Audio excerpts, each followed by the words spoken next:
আসসালামু আলাইকুম বন্ধুরা, আজকে আমি আপনাদের সঙ্গে শেয়ার করব কলমি শাক, আলু ও বড়ি দিয়ে একটা রেসিপি।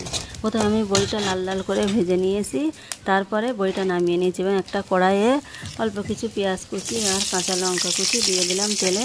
এটাকে লাল লাল করে ভেজে নেব। এর কেটে রাখা রসুনটা দিয়ে দেবো। রসুনের কুচিটা দিয়ে নেড়ে চেড়ে কেটে রাখা আলুটা দিয়ে দেবো। তারপরে আলুটা দিয়ে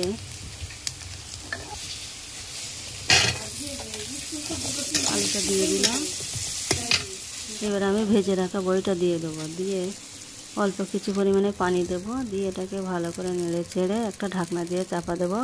তারপরে কিছু সময় পরে আলুটা সিদ্ধ হয়ে আসলে কলমি শাকটা ঢেলে দিয়ে এটাকে ভালো করে নেড়ে চেড়ে দেবো। দেখুন কলমি শাকটা সিদ্ধ হয়ে এসেছে।